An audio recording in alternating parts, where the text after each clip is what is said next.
truly, and I always say this, our brothers and sisters from the Jewish community would never willingly allow Nazis to educate their children. Can you speak to that? Because people have been saying this book isn't meant for children. What are your Can we thoughts talk on about? Let's that? talk about children. Let's Yeah, talk about yeah. children. There is a point where a young character is about to see the results of some fire, about to participate in making some smoke.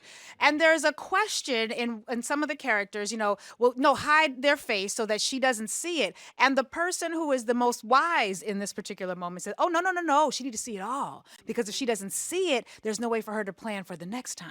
If she's not exposed to it, how is she going to know what to do when the time comes to fan the next set of flames? And so as a parent, we have an almost 19-year-old, it'll be 19 later on this month, a 12-year-old. And I think part of the reason the fires have been buried under dirt and have smolders is because our young people are never exposed to the potential of fire making beauty. And I think that if we were, and this to me gets back to what we should be learning, and truly, and I always say this, our brothers and sisters from the Jewish community would never willingly allow Nazis to educate their children. So when we have turned our children over to an ideology, to curriculum, to school structure, to planning, to educators who were never prepared for us and who have never been challenged really beyond, I know there were bits and fights of, culturally responsive education and a whole lot. We were moving towards that before 2024.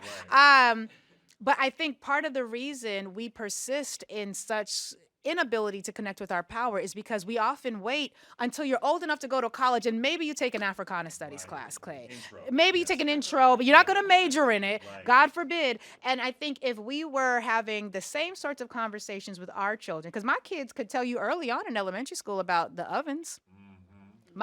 In third grade, my son, as a New York City public school student, the entire grade went to the Jewish Children's Museum in Brooklyn.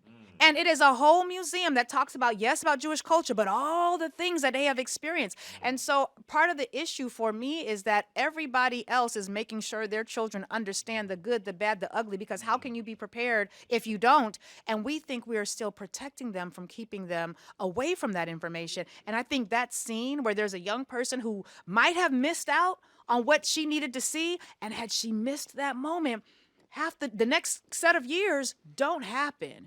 But part of keeping our children away from that information is also a form of protection for us, because we are often fearful of what answers we would have to give if we were talking to our children honestly, because we have not prepared ourselves to be the flames throwers and the fire starters that we need to be in this moment.